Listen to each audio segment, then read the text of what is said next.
What structural shifts do you think will most reshape the AI industry over the next few years?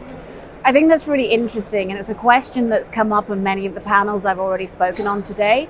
And what we're seeing is people increasingly talking about opening up AI, opening up the technology, doing that for a couple of reasons. One, so that they're giving access to everybody, and one, so they allow more innovation. So I think we're going to see a big shift around innovation, around those technologies being open, and the infrastructure that's needed for those open communities is going to start to emerge in the next months and years.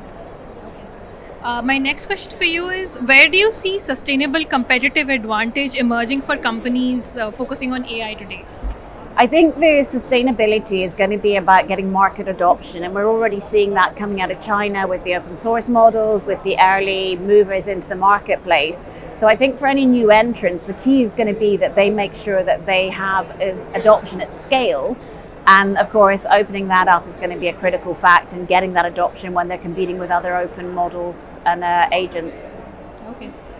What are the biggest misconceptions businesses still have about deploying AI? Oh, that's a difficult question. So I think there are a lot of misconceptions about AI. I think one of them is that it's going to fix all your problems, because right now it's very early stage. It's a productivity tool. It's going to improve your productivity if you work hard to make it do the right thing. And it's not just magically going to do that out of the box. And I think that requires a lot of skills and a lot of learning for people who are implementing AI into their businesses. Okay. How do you see the balance evolving between proprietary models and open ecosystems?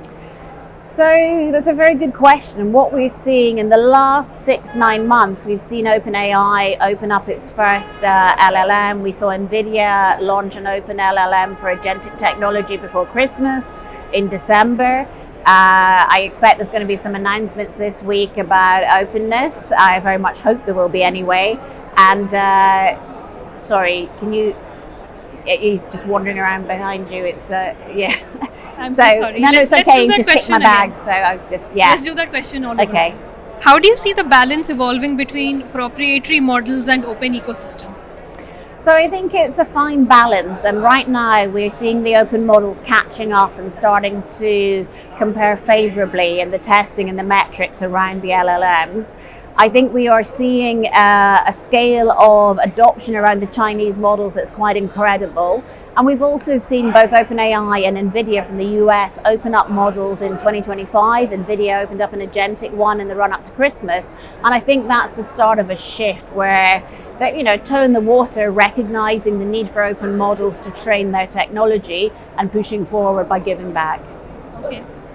What risks or bottlenecks could significantly slow industry progress?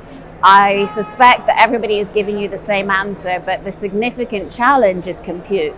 Access to the chips, access to skills, access to the technology. I think probably compute is the biggest one, and we're seeing a lot of the open source models, partly because Chinese engineers are obsessed with compute and minimizing the amount of compute in their models. So I think we're seeing a shift to looking more and more at GPUs, at how we get access to that compute, where that compute comes from, and then also the skills. And I think for India specifically, you need to see a shift. And the shift you need to see is away from being a highly skilled population. You have the second biggest open source community in the world, and shifting from being that skilled community to being leaders and owning the projects and owning the businesses. And I suspect we'll see some announcements about that this week too.